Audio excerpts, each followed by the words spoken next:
Hello, and welcome to the tantalizing, the adventurous comedian's paradise, where we speak to scintillating, magnificent, and tremendous individuals across the comedy world. Now, today's guest is a wondrous character comedian. He plays the dynamic, the Romeo of the comedy world, Marcel Lucont. Marcel Lucont, the comedian that could seduce a carrot. And we have the man behind it. He goes by many names, but he has the coolest name of them all, Alexis. And he has a surname, which is that French, might I say? It's a weird sort of a Dubus, or in French they would say Dubus, or I've been called many different permutations of that, and I really don't mind. His name is Alexis Dubus, and he is a man that is stylish and charming as both characters, as himself and as Marcel Lucont. When he's Alexis, he is a poet. When he's Marcel Lucont, he is a man that can seduce the whole world. Please welcome Alexis Dubus. Wow, that is quite an intro. I mean, I feel like you're you felt the need to go, that level of superlative for Marcel. Really, he's not here today. It's fine. But I'll take it. And also he went for Romeo. I think Marcel's more of a Tybalt sort of character. He's more of a petulant sort of, I don't know if he's the romantic lead, but he probably thinks he is. Yeah, let's go with that. Is he the bad boy lead? Is he like Tony Soprano that gets a lot of stuff but is evil? Well, I don't think he's evil. I think he's just ambivalent. I think he's kind of he's very narcissistic. He's very what's the word? I suppose solipsistic, if you're going with a philosophical term. Nothing exists outside him, So I mean, I've started doing kids shows in the last few years, and what I've realised with Marcel is that, because it was sort of done as a dare when I started the comedy club for kids, I used to do as me. And someone just went, "Oh, go on, do it as Marcel, I dare you." And I can't do that. That'll never work. But you realise when you strip away, you take away any sexual references, any bad language, any dark adult material, and it's just a sort of cartoon villain, really. He's just a bit of a, it's the attitude remains, and that's always been the sort of core of Marcel, and that's what he is, really. He's just he's sort of a baddie, but not not really. He's just like, out for himself. Do the kids take the piss? Because I know that I spoke to the guy that runs comedy club for kids, and he said, Tien and Judah, he said he's had some amazing heckles, like kids saying, "Why is that your face?" Or, "If I was ruler of the world, I would invade Finland." And he goes, "Why?" And he goes, "My brother's called Finn and I hate him." Have you had any strange heckles like that as Marcel Lucont? That's tremendous. Not really, because I sort of, when I do a kids shows, Marcel, I will just I'll go in, and quite often I'll open just by doing the first minute entirely in French, just to look at their little confused faces. And then I did one in New Zealand where I did that, and then I tapped the mic always and go, "Qu'est-ce qui se passe? Ils sont idiots. Parler français," and just like, and sometimes they're just a bit shocked and confused. Sometimes they go, "English." Yeah, one of them shouted, "I don't like your language." But in the New Zealand one, I stopped and went, "Oh, we have to do it in English." And I heard a little voice at the back go, "Oh, français." And they finally found someone who was like speaking their language. And it was just a facade. It was quite sad. Did it make you break character when they did that? No, I've never broken character on stage. Well, I've done it at like a couple of experimental nights, or for that comedian podcast, the live recording, just for fun. I've nearly been broken a couple of times, but more just laughed, having to turn away and just giggle to myself, which obviously is not a very Marcel trait. I was doing a chat show last year in Edinburgh, and I had, who was on it? It was Mark Thomas, Angelos Epithemiou, and Tom Stade. It was a lovely mix, and Angelos was the last one to come on, and been having some lovely chats with Mark and Tom. And then Angelos shuffles on with his bag. Dan Skinner comes on, and he, I mean, he will never fail to make me laugh anyway. But I think he'd set out with a mission. Our little ruse was that it was going to be like, why would Marcel have Angelos on the chat show? And he goes, how about we do it as like he knew Angelos from the poetry scene in Montmartre. I was like, absolutely. Yeah, the Parisian poetry scene. That's how they met.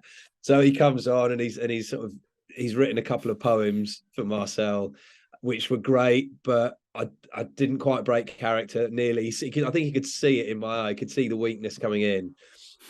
That was a stupid little bit, which is a mind reading bit where he ends up with a big face mask on. Got me up to do it. Nearly went on that. And then we sit down. I thought I've got through, the worst part of it.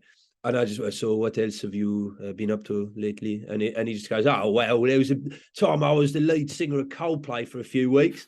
And I just lost it. That just got me. He goes, yeah, it's rubbish. I didn't know any of the songs. And I had to turn away from the crowd. I was just in tears. It got me. It got me. There's a few people that can do that. And there've been a few incidents where I've just had to turn away and just have a little laugh and a cry. I've played Zora, and I break character maybe more often than I should, but it's all right. It's how do you maintain the character even in? I mean, you mentioned before you almost broke, but how do you do the Philip Goliath fixed points and go move slowly, or? I see it as acting. So I basically see it as playing a role. So before I was doing stand-up, I was doing little bits of acting here and there. And I suppose I maintained that professionalism as an actor that you have to, obviously with Marcel, I break the fourth wall all the time. So there is that, but but in terms of what I'm doing on the stage, I see it as playing a role. And the most important thing while on that stage is to give people to play that role. There's a common thing that I hear from a lot of comics that it's when you MC as a character or when you do crowd work as a character, they often say, even with character acts like Howard Smith, he does an MC as the Yorkshireman. He always does it as himself. Do you sometimes MC as Marcel Lucont?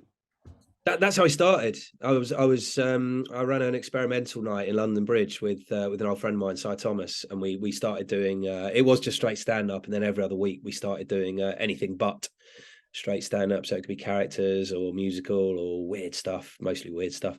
And I started hosting as this guy that was Marcel was supposedly the antithesis of a good compere. It was someone who was just like low energy, didn't care who was on next.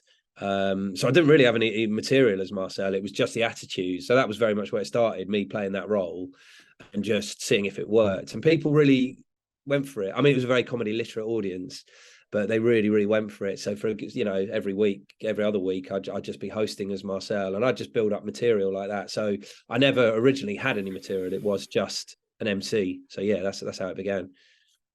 Yeah, I find it very difficult to host. I've tried to host a Zoa, but it creates a very strange atmosphere every time he's on stage. I don't know. There's a strangeness that comes on. Like I go, hello, senorita. What are you doing? You look good. And it hurts my voice like hell as well. So I try to be cautious of it. I think with me, it was a very different thing at the club because people already knew me and trusted me, I suppose, as an MC.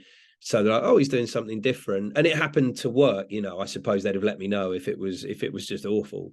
But the interesting thing was taking it out of the club, and that more people than I expected thought it was real.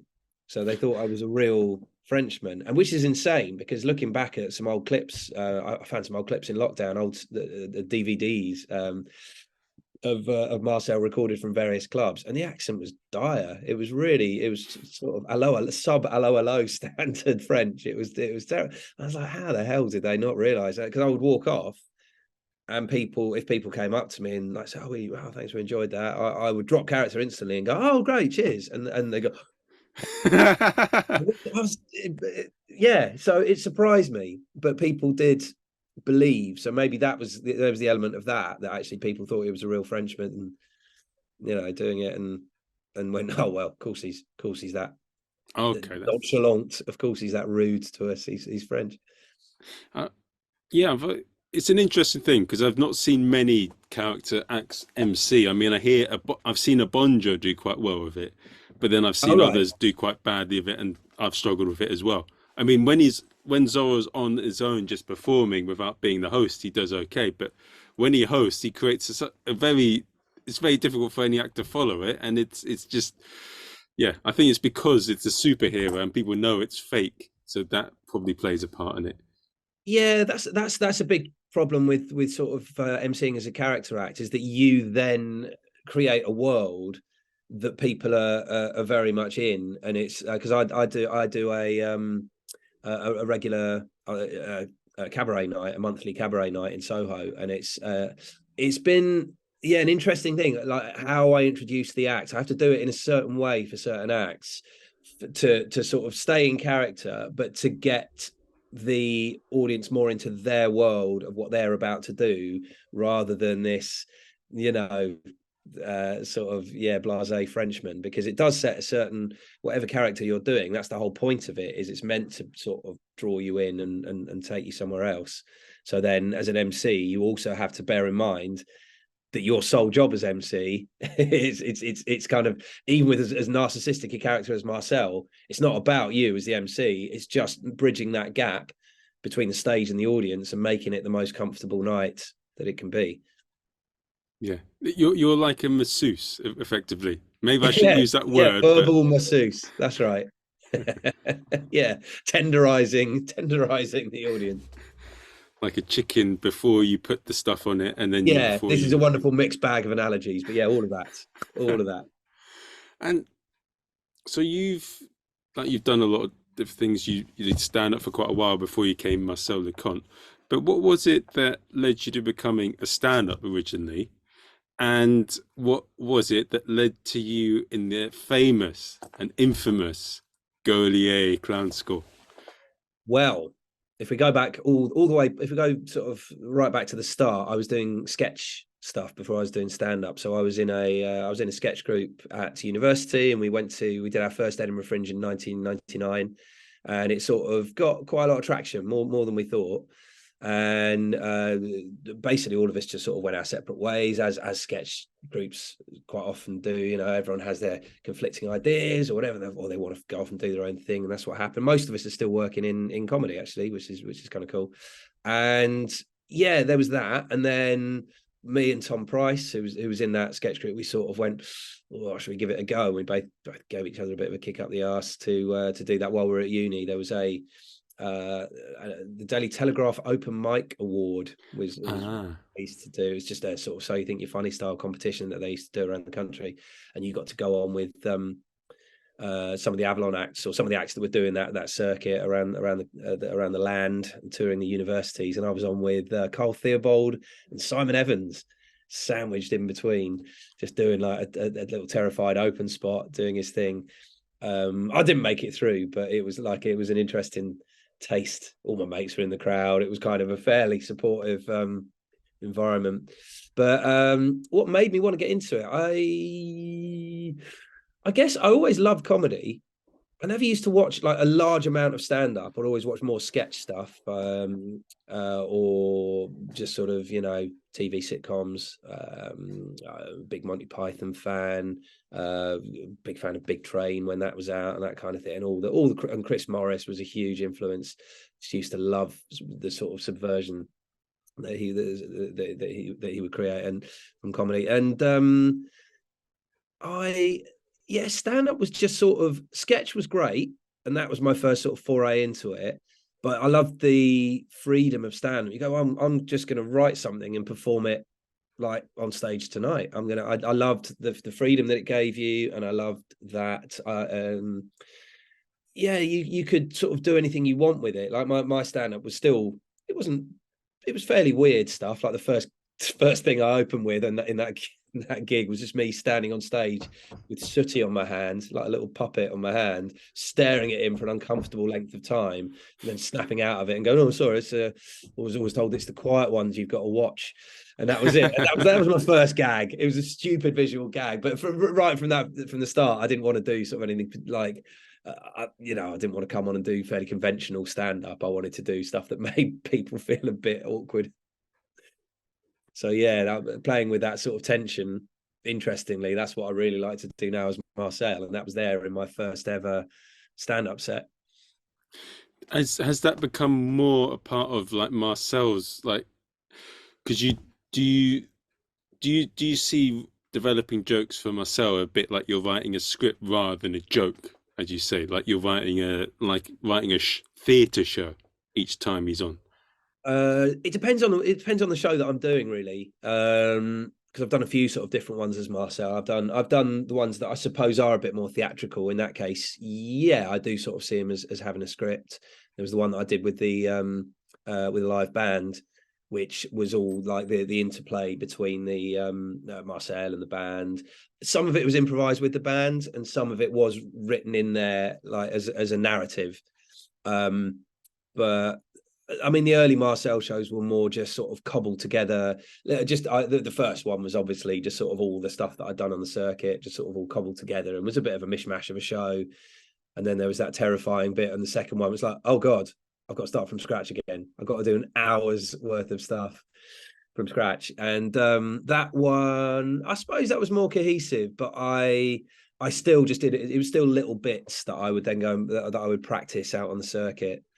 I'm not great at sitting down and writing stuff. I'm better at doing it on the fly, by which I mean sort of trying it out on stage or like little concepts, or writing it while I should be doing something else or while I'm on the way to somewhere. Or I'm not a good sit down, right? I'm basically like everyone else, recent ADHD diagnosis, and it's like, right, there you go. Yeah, of course, obviously.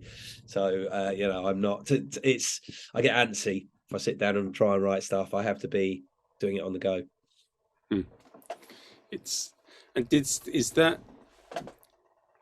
that would you say, as Philippe Goulet, having a good impulse, as he mentions in the school, doesn't he? Like, and is that? Well, Goulet was really interesting because I did that in 2015 when I've been doing Marcel for a long time, and I've been doing stand up for an even longer time. And I didn't mention to him that's what I did. I mean, he never asked. He had no interest. I didn't. Someone actually asked him the question. What do you think about? Because he'd occasionally like do a little Q&A session as to take the edge off, I suppose, like at the end of it all. And that was my favorite bit. He'd tell us some brilliant stories about his past endeavors and time with Lecoq and mad shows that he'd all over Eastern Europe and that sort of thing. But occasionally he'd like take questions, and then someone said, what do you think of stand-up? And he his face turned, his face just like wrinkled up, and he went, no, no interest in him at all. He goes, it's like they're getting the audience to vomit out laughter, which I loved as an analogy. It's like, and I see what he means. Like, I mean, Christ knows the last time he'd have watched stand up. I don't know who he'd have actually seen to make that comparison. But it's like you are pulling levers really as a stand up. But at certain stand ups, you know what's going to work. You go, boom, thanks a lot. That's my laugh. There you go. I think the difference with stand up and clowning is that stand ups are trying to seek safety a lot of the time. They're trying to go, there's my safe space there, that's I can and trying to control the audience with what they do. And I think clowns are trying to find danger. Clowns are out there trying to seek the lesser trodden paths where there may be monsters. There may danger may lie this way, but that's the path that they go down. And obviously, like a whole part of his philosophy as a clown is to get yourself in the shit, is to dig yourself out, find the flop, find the point where you're having a horrible time of it, and you have to dig yourself out. And that's the essence of his clowning philosophy. And did that shape? Did it change the way you did comedy after you went to that school, or did it? Do you use any Well, of the energies like fixed point or like rhythm and? fixed point, yeah, fixed point's a good one because I sort of it's a very obvious thing, the whole fixed point of that focus, while you're on the stage. I mean, that element of it, the le jeu part over the clowning stuff, I found a lot more beneficial. The clown, I wasn't a very good clown. I think probably because in my mind I was trying not to be Marcel or not to do something that I already done before, and also being sort of fairly confident in myself that I'd found the successful clown in me. And Marcel sort of is a clown in a way, more than people might think he is. And Leger was without all the sort of theatre practitionery bits with fixed point and with all the group exercises. Yeah, that I learned a lot from that, and I sort of realised that fixed point was something that really helped me with Marcel to come out on stage and just be absolutely focused on that fixed point from the start. If I'm going to be a superior character, I can't be there just looking at the floor, shuffling on or whatever, even as a nonchalant Frenchman. Just to come out and to stare at stare into that distant point, really, like as an intro, makes all the difference. So there were people who saw me just before I went to Gaulier and then saw me just after I'd come back who said, "Oh yeah, you're a more focused." You were more focused on that stage. It had a different sort of gravitas to it. So I think, yeah, it did. I don't think I personally sort of tried to change. I was like, oh, I've got to change what I do here. I think there were just little tweaks. It was just a little. It was a nice refresher course, I suppose, for me in a way of how I do certain things on stage. Did you do the full year or did you do like certain modules? God no, I did a month. I did an intense month over summer, and that was it. I can see why people go back and do a year, 2 years, 3 years, but as I say, I was a bit older. I'd got a lot of experience behind me, and I know I could have learned a lot of stuff from doing those 3 years, but it probably would have molded me into something else. And what would be the point of that when I've already found the thing that is successful? Like Marcel was always an experiment. I was like, well, I don't know how this is going to work, and it's turned out to be my main breadwinning. It was a result. It, who did you go to the school with, if you don't mind me asking? Did I what? Sorry. Who did you study with? That who was like? Oh, who did I study with in the school? Oh, it was a really good year actually. Josh Glance was the person that I think I bonded with the most, just because we have a very similar silly look at life, I think, and I like what Josh is doing now. I absolutely love. He was always good, but then he's I think he's superb. I think he's one of the best clowns that is out there at the moment. So it's Josh. There was Ben, who now goes by the name of Gingerzilla, who is do you know Gingerzilla?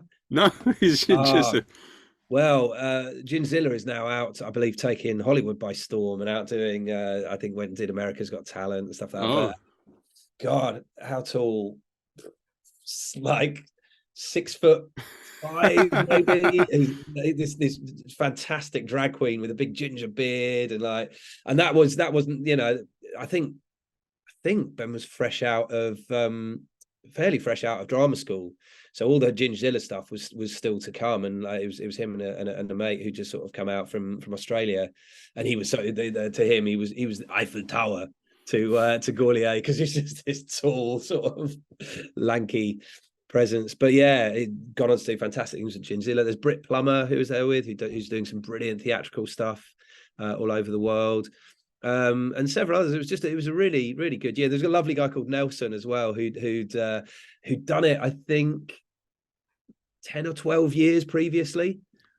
Yeah. And so he'd come back to do it again as a decade plus later, which was fantastic, which was brilliant, because he was sort of telling us, and he was just this lovely Canadian guy who was just like a big bear of a man, who was just a lovely chap, and who loved every element of it. He loved every insult that he got given. He loved everything that every exercise that he got wrong. He just loved. He wasn't someone that sort of wanted to do it professionally. He just really loved the practice of it. And yeah, he was saying, it was really funny because he was saying, oh God, yeah, like 10 years ago, Galia, he was a lot more physical with you. He'd have like taken your arm behind your back and gone, oh, that's wrong, you know, just like he would manhandle you a lot more if he wanted to. So yeah, I think we got away lightly in a way. Yeah, he does seem to have weakened like when I was there. He seems he seemed exhausted last time I was there, which was about a year ago. Well, he's And not a young man, and he drinks a goldfish bowl of wine in between yes, yes, sessions, and he's done it. He's done it fairly non-stop for years as well. He really does. Like, you know, I mean, yeah, it's funny. It's interesting when he sort of got up in the few times he would actually get up and do an exercise himself. You could just see that spark of, I don't know if it's the same with you, but that spark of brilliance where he would do an exercise that we would all deem as like an impossible task. And obviously it's his exercise, but he would get up and just be funny like that. And it was maybe we were laughing through fear, who knows? But it genuinely was like brilliant to watch, and you sort of could picture him as that wild young man going out and smashing plates across Europe or whatever, you know, whatever he was doing. it's a bit. It's funny in some ways. Like his harsh. What do you make of his harsh roasts? I mean, as a comedian, you get lots of harsh roasts from other acts or from like people on stage. You probably get worse. But what do you make of his roasts? Most of the time, I think he was trying. He's playing a game. He's always playing a game. The whole thing is a game, and that's what I took from it. Is that, you know, it's all a game. It's the game of, like, he said a really interesting thing about you know, acting. He said we don't want to go and see a man who thinks he is Hamlet. We want to see a man playing the game of being Hamlet and enjoying that game. You know, that was really interesting to me, and that everything was a game. So I think when he was harsh to someone, a lot of the time they wouldn't fight back, whereas we were all going, go on, give him some back, that's what he wants, or just get angry, release your emotions, that sort of thing. You know, there was a quite harsh moment where he really broke someone, and they, in the full clown regalia, they lost the plot and they were properly stamping their foot and ranting at him, and it was incredibly funny. Not even in a sort of laughing at them way, it was just like, it was fantastic to watch, because they're dressed in something ridiculous and there's this stupid task that we've been made to do, and she couldn't, and she was just letting loose, and it was super funny. And he just went, boom, that's your thing, you need to be angry, you know. And then obviously she sort of tried to recreate that another time afterwards, and just could not quite get to that, because it wasn't real, you know. The real anger was sadly what kind of made it funny. And there were a couple of times where actually I felt it was just cruelty, where it was actually, I don't think he was trying to get something out of someone. I think that was him just being a bit jaded, had enough of this, and just they weren't getting the game again and again. And I think he just let his own frustration on that out, and was a bit of an arsehole to him. So most of the time I think it was helpful, but there are a few times where I went, oh, that didn't feel good. And you can feel that tension in the room as well. Yeah, it does get a bit tense. I mean, he says so many things that you wouldn't say outside of that school. I mean, oh yeah. I mean, yeah, absolutely. But it's sort of part of the persona, isn't it? I mean, there are still people who will travel from all across the world to, I mean, what I love is that it's got this, it's got the air of prestige about it, as if there's a selection process, whereas it's just like, pay money, turn up. That's it. But there are people that sort of come from all over the planet to get his abuse and get his, you know, come back with, oh, what did he call you? How did he describe you? Oh, was it balls flapping, sweaty balls flapping from a 17-story window? You know, absolutely like insane cusses that he would give you. But yeah, that's the thing. I think sometimes he just likes to get that rise and get a shock reaction from people. Poor old Nelson, get a couple of times, you know, it's just yeah, some of the things he'd said, and Nelson would just go, God, no. Just I remember that, yeah. So, well, I'm not even going to say it, but yeah, it was a horrible thing that he said, and yeah, he will say sort of slightly racist things. He will say slightly very sexist things. He will, he's from a different era, and you can't justify it, but you just go, what are you going to do while you're here? He's trying to get a rise out of us, and he's succeeded. What's I mean, he's famous for sort of like theatre and like clowning, and also in comedy. I mean, he's had a big influence on a lot of what goes on. But what's your would you classify yourself? I heard this from Vigo. He classifies himself as a comedian or something, like a combination of both. Ha, What that's would you interesting. classify yourself as after Uh, uh, going through that school? well, I wouldn't. It, I don't know. I don't really. I don't like to classify myself because I always get like everything I've done since I mean, when did I start? I suppose I started doing solo stuff around 2001. So it's over 20 years I've been doing it now. And I don't classify myself because I don't know what I want to do next. And I don't have anything like a 5-year plan or any plan at all. I've always gone with where my brain takes me. So that's been, what I've always wanted to do something that interests me, and I've always wanted to do stuff that I would want to watch and find interesting. So whether that's been, the weird stand up that I started with, the character of Marcel. There was a year that I sort of just did a whole show as a poem. It was a 50-minute long poem, which I've sort of weirdly was one of the easiest things I wrote, and one of the hardest ones to get in my head. But it just sort of flowed out of me doing that. It was a show that I'd already done and didn't feel right. And I was like, oh right, let's try this as entirely as a poem. And it was maybe because it was already written, the show itself was already written, who knows? But anyway, that it felt absolutely natural to do it. And it's like, there we go. That's something I'd never have thought of doing before. Improvised shows, and just sort of, there was one that I wrote. It was a very short lived show, but it was a show that I wrote when I was a dad for the first time. And it was in the twilight hours. It was a load of notes that I wrote in those early hours when I was useless as a dad. Like he didn't want me, wanted mummy, but I still had to stay up at night and just check that everything was okay. So I just had to be lying there twiddling my thumbs, and my brain obviously was overtired and sort of and coming up with all sorts. And it was based on an American beat poet that I got a bit obsessed with, that someone had put me onto, and it was sort of trying to write in the style of that. And I ended up writing a whole show kind of in that style that was kind of funny, but not really. It was more just weird and quite and some people really reacted to it, and in a good way. and some it's, I think for some people it's their favorite thing that I've ever done, but it would never work in comedy club or in a lot of places. So I don't know. I don't really classify myself. Like sometimes I will want to be just a stand up. I still think that one day I might write a straight stand up show, which weirdly would probably be the most subversive thing that I've done, to just do that, just an hour of jokes.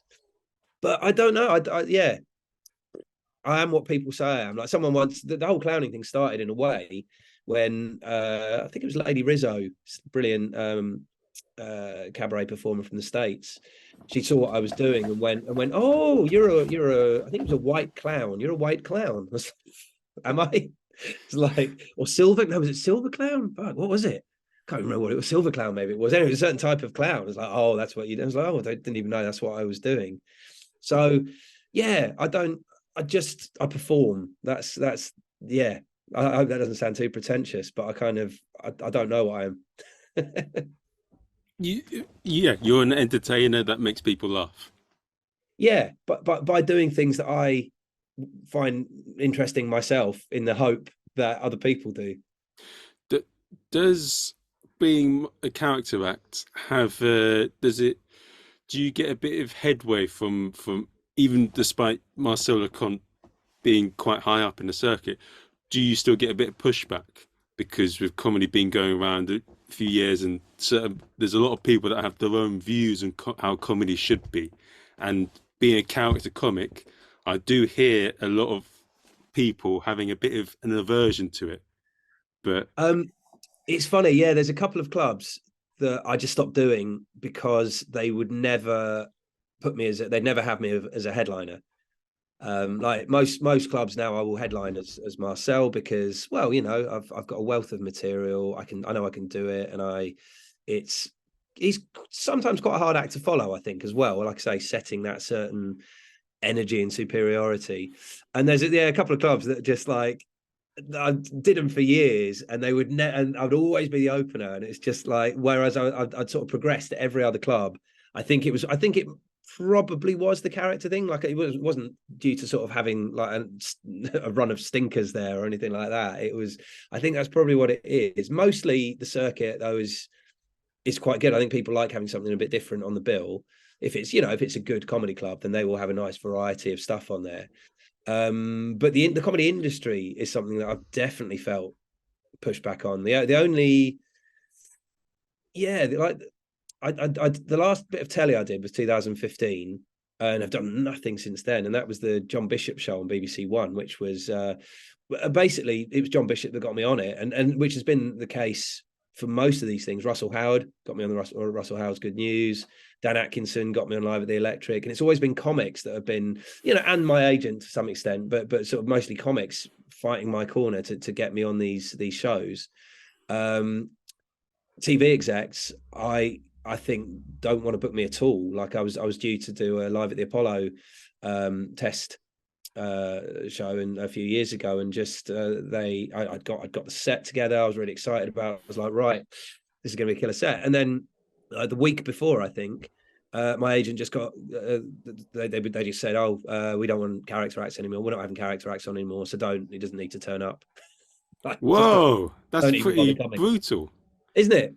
And which is bollocks now as well. So it'd be interesting to see. I mean, like Troy Hawkes, I think just done it. So it'd be interesting to see if it was just me, it could have been, who knows whether that was a genuine policy. But they seem to have reneged on that policy now. So look, we'll see. I don't know, but yeah, there's been a few things like that where there's been pushback because what I'm doing is a character, which is nuts. Because I think often they'll go, oh, it's character act. He won't have any jokes, or he won't be able to improvise, or whatever. Whereas, I genuinely think that's not the case. There's a number of things that I've sort of done tests for as Marcel, or that we've submitted Marcel for, and it's either like, no, we don't think a character would work. Oh, it's too low energy. There's always some excuse. But it's a shame because I think the comedy circuit has been very good to me.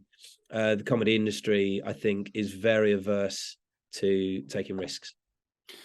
And would you say it's the relationships you've built with people within the comedy circuit and the reputation you've built that has made you develop a good career from it rather than the industry itself? Yeah, it's been a constant battle with the comedy industry, to be honest. Like ever since I've started, but comedy circuit the comedy circuit is mostly, I think, a meritocracy, because they're not going to, you've got to be able to cut it live on that stage, or you won't be asked back. But I mean, we all know how the comedy industry works. It's run by two main big players, and it's like, and they'll just constantly be putting their acts on rotation, and every now and again, someone is allowed through the gate, and it's like you see people. Why has Paul Foot not got a long and varied TV career? Or there's so many people you can. I'm not going to start naming names because the list will be too long. But it's a real shame, because I grew up watching really experimental and brilliant and interesting comedy on telly, and where is that now? There's just it's all very formulaic. It's very safe. There's a few here and there. Taskmaster is sort of still flying the flag, I would say. But that I suppose that in itself has become a bit of an institution. But it still has that madcap energy to it. But there's not much else really, I think. I know. Do you follow Trigonometry and Konstantin Kizin and Francis Foster. If it results in a controversial conversation. I do not. No, boils my piss, as people would say. I cannot stand any of that stuff. The whole culture wars thing, I think, is just. I think it's so detrimental to comedy. The whole "you can't say anything anymore" bullshit. I just think it's, most of the people that say that will. I'd like to ask them when the last time they went to a comedy club was, other than Comedy Unleashed. No, I do not. I don't listen to any of that. I tried to, and it's just, it does my head in. It's just, oh yeah, we you look at the Alistair Beckett King thing with Comedy Unleashed, where he went on and did a free speech set, which they have now censored and will never release. They'll never release the footage of it, and it's like, yeah. So it's like we're up for free speech as long as it's not about us, So all of that, it's just horrific. I just think it's so insulting to comedy, and I think, yeah, I think the culture war stuff can't fuck off soon enough, as far as I'm concerned. What can I ask what happened with Alistair Beckett King? I absolutely love that guy. He's an amazing comic and a Yeah, lot of fun to chat to. He's brilliant. he's Oh, he's a awesome. Love smart, the yeah, guy. he's a smart cookie. He's great, and I don't exactly know what he did. I know he went on and he did a set that sort of, I think essentially took the piss out of them a bit, which is bold, and by all accounts, like, very split the room, but they will never release the footage, and you just go, Oh, you cowards, you absolute cowards! How dare you parade this free speech ethos around, and like someone has a little dig at you, and your skin is that thin that. So yeah, that's my opinion on that. but he said one thing that was interesting. I know that, but he said one thing that with a lot of social comedians building so big social media profiles, that they would sort of go around certain things. Like Ali Woods, who's he's built a social media following. He was able to get in TV recently, and he was able to get an agent because of the social media following he got, and Right. because people are watching TV less and less. Is there going to be a point where things get low and low on TV, and you get people with big followings? They're like, right, we have to book you on to get some numbers up. I don't. I think what people have found in that sense is that it doesn't actually translate.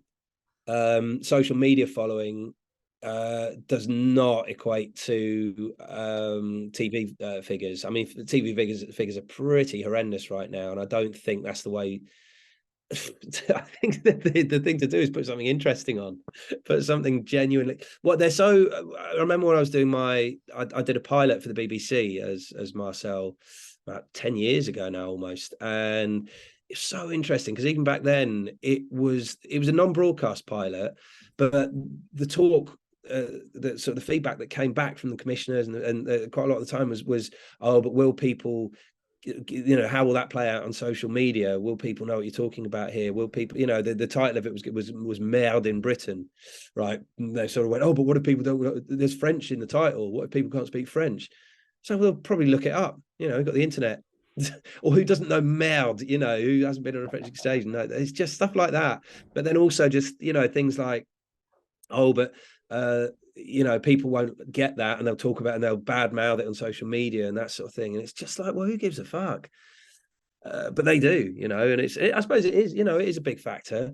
But people are more likely to, like, angry, stupid people are more likely to get online and badmouth something that they don't understand or don't like than people, giving it a glowing report and talking about it. Not always, but I think that people are more prone to be negative. And I just think you've got to put that. What got me was the contempt with which they viewed the general populace. And look, maybe there's something in that, but I think you should write comedy to better people and to get and to make to spark people's imagination and to spark people's intellect. And and if people don't get something, I used to love coming back as an 18-year-old, coming back from the pub and just switching on the telly and something weird would be on Channel 4 and you go, I don't know what this is.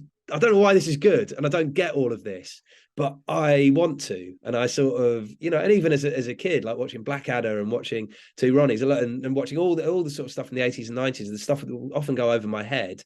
And if I sometimes, my parents would explain it to me, or sometimes we chat about it in school and go, oh, that's what that gag was about, whatever. And it was great because you felt you were genuinely sort of building a cultural template in your head of these things, and adding interesting knowledge to your brain. And I just think, yeah, that's kind of, we don't think of comedy in terms of that anymore. Like my problem with a lot of stuff on social media, on TikTok especially, is it's very dumbed down. It's without sounding snobby about it, a lot of it's comedy for people that don't watch comedy. And it's simple stuff, and it's like, and you see a few of these TikTok comedians who get up on the stage, and it is like they may have millions of followers, but a lot of it is so generic and Oh, worn and tired, and just like, it doesn't cut it on the stage. Like, people, I just see people shrugging, go, huh, yeah, all right, yeah, that is like that, isn't it? Oh yeah, it's essentially going back to like, oh, aren't men and women different? Oh, cats and dogs, eh? Oh, airplane food. It's taking us back to that. I don't think it's always. That's not a swipe at Ali Woods in any way, but there are some comedians who are brilliant on TikTok and who are then brilliant on stage as well, because they've what you can tell on the TikTok videos, they've watched a lot of comedy, and they're genuinely doing something a bit different. They're not doing the first thing they think of. They're not doing that route A comedy. They're a bit smarter, and they're a bit more subversive with it. yeah. For the ones that have the chops to do it and that have built a following, it's great for them, and they're able to bring the TVs and certain clubs to them. Yeah, like I remember Daniel Fox is quite an interesting example, because I think I saw him for the first time, knowing of him as a someone who got big doing TikTok. And I was like, oh, how's this going to play out? I was like, oh, good. I'm genuinely impressed by how good you are as a stand-up. You could really cut it live. And I was like, oh, good. I'm glad that there is that crossover still a little bit. Yeah, it'll be interesting to see what do you think the future of comedy is going to be? Because I know that James Alderson did a little post recently that traditional forms of marketing are getting more people in than perhaps social media for comedy clubs. But then Yeah. on Oh, the yeah. flip side, Mhm.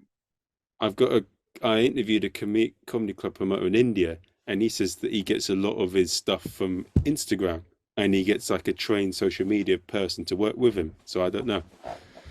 Yeah. I don't know. It doesn't interest me to. I make a little bit of money off TikTok posts, not a huge amount, but it doesn't interest. That's mostly, well, it's entirely live clips, little clips cut from live performances that I posted. I don't really have much interest in sort of that as a career, and trying to make. It's just as I say, it takes the edge off, and you have to just the amount of content that you have to put out. You can't have that level of of product, as they call it, without it being eroded a little bit, and without it just turning a bit generic and samey, I suppose. But what I think the future of comedy, I don't think, touch wood, that the comedy circuit is in danger. I think there's people will always want to go out and have that incredible feeling of going out with mates, belly laughing at just not only the comedian, but something weird that's happened in the crowd, like so an interaction with an odd audience member, a thing that's thrown the comic and has got them to sort of do something out of their comfort zone, or kind of, just it's such a lovely feeling, and it's always been lovely bringing people to saying, oh, I'm playing in your town, and getting people out to their local comedy club, old mates of mine who've gone, oh God, I didn't even know this existed. Oh God, I'll be coming every week now. And just like, I'm being sort of properly switched on to comedy, to how good live comedy can be. And it's really lovely. I don't think that's going anywhere anytime soon. It's what's interesting is that how TV, even though the ratings are down, there is still that necessity to have a TV name on the bill. maybe not every time, but enough times to keep a comedy club going. You know, it's sad to hear when you hear of comedy clubs who put on fantastic bills week after week, month after month, however regularly they run, and yet there'll still be like a ton of people who will only come if it's someone that they've seen on the telly. And it's like, but you know, we're putting on good bills. Surely you'd rather see someone that you've never seen before and go, wow, that's my new favorite comic. Surely. But then, you know, that's from a comedian point of view. You soon realize as a comedian that the general public do not think like comedians. Well, that's a thing that I've heard from promoters like Mike, Spiky Mike, and like in Indian promoter that I interviewed, and he said the one guy that in India said a lot of comedy clubs are making a huge loss because they're booking big, depending on the names, to get the audience in. He was able to make a gross profit, like he runs 6 or 7 comedy nights a week in Bangalore, and he says because he builds it based on the name of the comedy club, and then when he got the big names on top of that, it went over the roof. But it's because he built it based on the name of the comedy club rather than the name of the people you had on. So he built up. You mean? So it was the comedy club, as in to suggest that it was the only comedy club. Is that what you mean? No, he built it through a very good comedy shows and building a trusted relationship with the fans first, and then he started bringing big people in. Well, that's what happened to us in the early days of it was called Falling Down with Laughter, the club that we ran in London Bridge, where Marcel started, and we just built up a rep really of getting a good audience. I mean, it was a tiny room; we could probably fit 70 people in at an absolute push, and you know, it was a basement underneath the backpackers hostel, and we just started running really good shows. The people came to see. They probably didn't. They might have heard of one of the acts every couple of months. Who knows? Maybe they didn't. You know, but they were just good folks that we knew from the circuit who were really good. And then we just started asking, and then we just like, well, let's see. And I just contacted Stuart Lee and just said, because we'd done a gig together sort of fairly recent now, and it was just like, well, do you want to come play this little room? This was maybe what 2003, I guess 2004. And he went, yeah, all right. And trying out some stuff for a tour, and we got Stuart Lee down, and so all my mates, you know, from school, sort of came down for that. I can't believe you got Stuart Lee down. How the fuck get Stuart Lee? And we just asked, and after that, you know, I think that was we just got a reputation of being a good club for comics to try stuff down. So we had like Jack D come and trying stuff down for telly. We had Michael McIntyre. We had like Sean Locke trying out as the tour show and stuff. And promoters would and agents would start just coming to us, going, "Do you want this guy?" Yeah, of course we do. Yeah, you know, and that was, and so there is something in that, I think, of just getting, you know, there's a few sort of little clubs around the country that are like that will get on, you know, the mystery acts that you always know is going to be genuinely sort of big name telly act, and they just because there's always going to be a need for them, and if you get a good rep as a club who've built up a nice following, then yeah, you can do that. I think, yeah, I think it's a rare thing, but that's the thing. It's a two-way thing. Like if you then put on an act who is having an off night, or an act that you've booked because they're a bit of a live wire, or because they're a bit unpredictable, and they do something that's just a bit off, you know, then as happened to us a couple of times, we booked a couple of acts like that where it just something didn't work, and you had to sort of rebuild it again. It's that two-way trust thing, but it's what makes it exciting, really. It is fun when something like that happens. When you get a comedian do something completely outrageous, and then it getting such a weird response. I mean, what was a recent example you've encountered that where someone's done something outrageous and it got taken completely the wrong way? Well, you want recently? I'm just already thinking of like most gigs I did with Ian Cognito, just to see him absolutely split that room. Let's see. I think I'm not going to name the name, because I'm not that kind of guy. But it was a gig up in Yorkshire where there was a drunk woman, and she had been a bit chatty throughout the night, and the headline act basically just didn't deal with it as well as he could have done, and just sort of went in a bit too hard. And it's an act that I think is interesting, sort of watching acts who used to do a lot of jongleurs gigs, and I think they have this natural attack mode which they go into because they've had to over the years. And I think it came from that. And it was, she needed dealing with, but not quite to the level, and that he went in. And there's also there's that dynamic as well of drunk woman and alpha male in charge with Mike slamming a woman. There's sort of, there's something that, if not dealt with subtly and in the right way, can really change the vibe and sort of really sour a night. And I think that's kind of what happened, because it was sort of all going well, and even though she was in the wrong, the way it was dealt with, it was just, the comic had let her get to him too much, and he'd gone in with the wrong vibe, I think. And what did she do?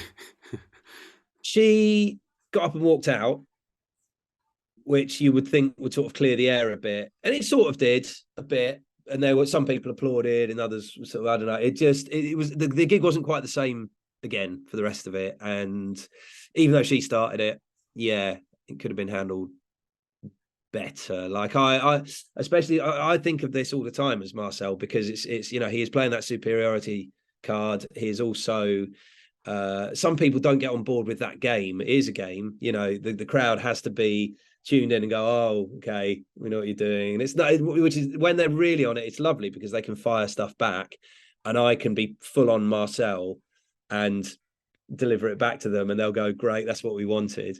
But if a crowd doesn't get what I'm doing, and if I get that sort of a heckler that's just, I don't know, a bit overexcited, or just a bit that's not being particularly petulant, it's an interesting line that I have to tread, path that I have to tread as Marcel, to kind of still come out of it winning.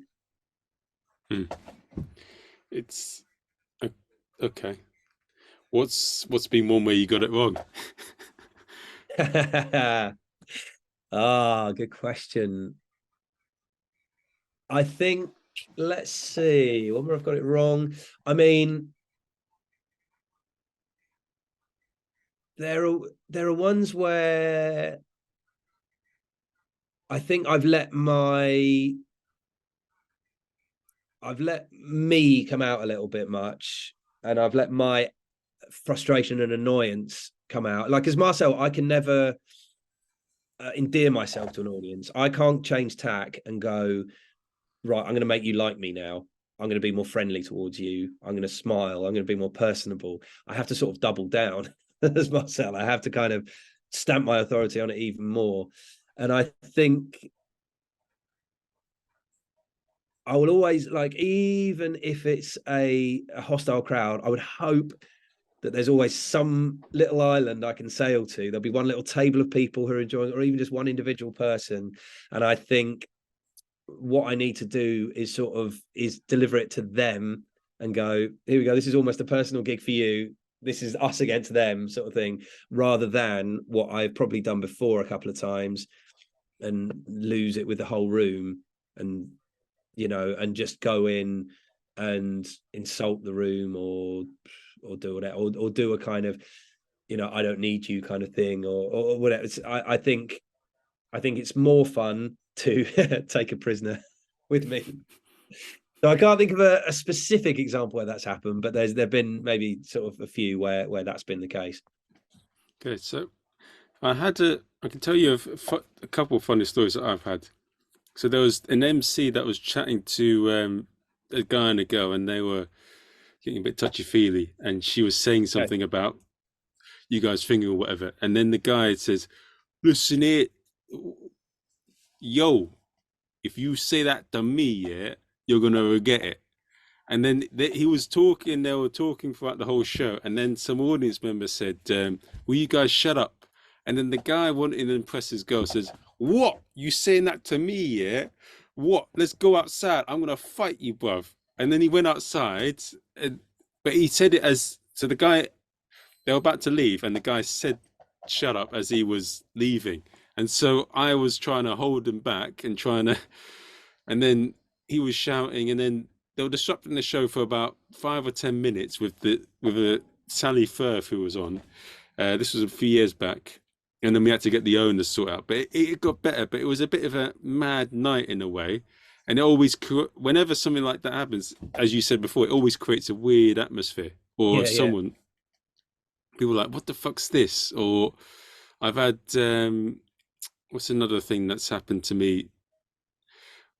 I had one act who, this was about a year ago, and I should have been aware of this, but he does a lot of out of town gigs, but I will not say his name, but because that's not right. But he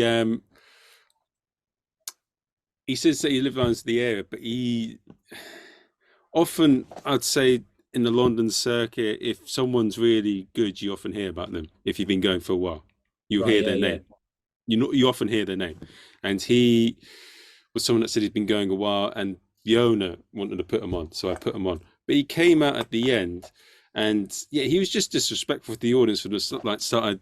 It wasn't that good a night either way, but it was an if night. But he made it so much worse when he headlined, and he started roasting the audience. And then all he did was just shout for about 5 or 10 minutes, and then, well, some of the audience there, I never turned back to that gig ever again because of that. But it was, I mean, you need them. And we all have off nights, and we all let it get the better of us sometimes. And it's that, it's easy said than done, but you've sometimes just got to take the hit, haven't you? And accept defeat, or just sort of, do your thing and go, oh, well, you didn't like that. Not, sometimes, every now and again, you can blame the audience. I remember there was one time years ago, this was sort of pre-Marcel actually, but this was a New Year's Eve gig of all things. And it was an above the pub gig, and it was just a weird atmosphere. There was these guys at the back that were just pissed and awful, and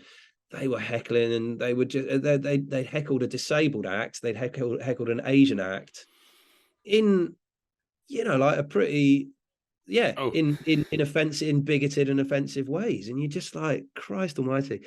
And I came on, and I was headlining, and I sort of came on and did my thing. I didn't mention it, but I was quite angry about it, because it's just like, why are these guys not getting kicked out? There were no bouncers in, it was just like I say, above a pub. You could see people quite pissed off with it.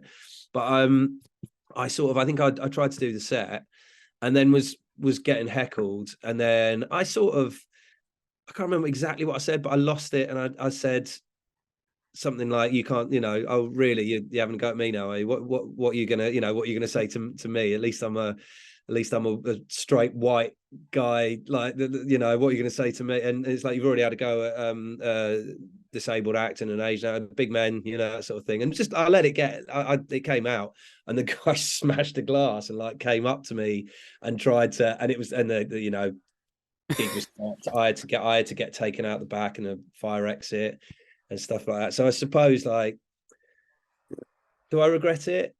No, not really. But I mean, I suppose you pick your battles, don't you? Like, maybe not, having a go whose opinion you were never going to change, who's twice the size of you in a room that hasn't got any security in.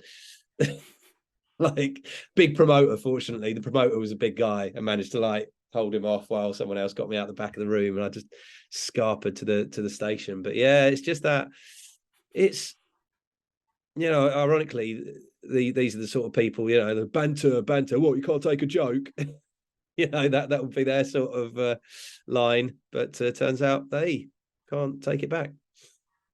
Yeah, that's not right, man. Yeah, I mean, look, you see comedians that have got punched and bundled off stage and all that sort of thing. I've never had that, but that was a bit of a wake up call doing that when I was like, oh, all right, yeah. Even though you feel like the biggest man in the room up on that stage, it's like, I'm really not. It's quite scrawny. I am chatting to a comedian on Colin Higgins about how he got punched in Edinburgh, so I'm interested to hear about that. Bloody hell! All right, jeez. Yeah, it happens. I've had to follow 2 fist fights in Edinburgh. Of as Marcel, and weirdly, it has a sort of quite a calming effect. I turned up to the Late Show, I remember, and Neil was just going, "Oh man, I don't know how this is going to go. Do you want to go on?" And it's like, I'd just come from doing a really nice gig. I was on cloud nine. I was like, yeah, let's see what happens. Like, they've cleared them out of the room now, but there was like, it's a bit of an atmosphere. And I was like, well, okay, let's see what happens. And I came on as Marcel, and it just had this lovely cleansing of the calmness of it, and the silences and the stillness was just what was needed to dissipate the fighty atmosphere, as it turned out. And I had a lovely gig. So it was, yeah. But that was the second, and also that was the second time that had happened. I think there was a fight at Spank one night as well, where someone had just like taken umbrage to, yeah, someone heckling or something like that. Defended their honour, like lamping the guy. Funny old game, isn't it? For anyone that's listening out after these great stories, what advice would you have to give if they're an amateur comic or an amateur clown that's listening in right now? What would you say to who's listening right now, and how do they find out about you? Well, it's a very important question, that final one. Well, for starters, I would say be true to yourself, be in it for the long run. Don't do it for the right reasons. Don't try and get fame and fortune out of it. That's quite often just an odd little sideline that you go down. You know, just sort of do it for the joy of doing it, to put something different on the stage and something new. Don't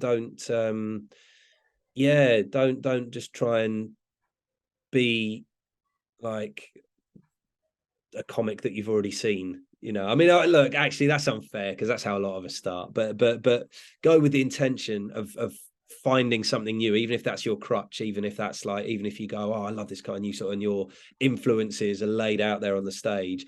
Try and get away from that, especially if people are sort of telling you that. I think just try and find your own path, which I know we all try and do. It's easier said than done. But just as I say, do what you find interesting. What do you want to see on that stage? What do you want to see put on there? And learn from this is all very obvious advice that probably tons of other people have said, but it's learn from the tough ones. They're the ones that you learn from. Don't go, you're perfectly, you know, welcome to go back with your tail between your legs, and but also use that to get better and learn and think about what you could have done. And I'd say also never throw a gig. Like there's a lot of times where someone's been in the audience, and even what I've thought has been a shitty gig, I've powered through and I've done it and I've given the best that I could, and I've got stuff off the back of it. And you know, and people have been in the audience and gone either something small like, do you want to come and play my open mic gig as well, or you know, or just here you go. Like, do you want to? I mean, I got a book deal out of one. I got a book deal out of a gig where I thought I'd not had a great gig, and someone was in the crowd, and yeah, isn't that nuts? There you go. So never throw a gig. And where can you find me? There we go. Let's cut to that vital question. Just the usual social media. Marcel Lucont or Alexis Dubus. I'm out there on Instagram, Facebook, Twitter, TikTok, all of that. You can see my stuff on there, and I'm quite good at updating my diary as well online. So if you want to see where I'm playing, alexisdubus.com or marcellucont.com. That's I update my gigs as often as I can on that. So yeah. Right, so you know where to go. I hope you've enjoyed it. Make sure you give the episode review a 5-star review on Amazon or iTunes. I'll be probably publishing this episode this week. I hope you guys enjoyed it, and I'll see you next episode. And I think in the next episode, I'm going to be talking to Tom Little at around 2:30 today, and I'll upload it. Oh, look at that, fitting him in. But yeah, hope you guys enjoyed it.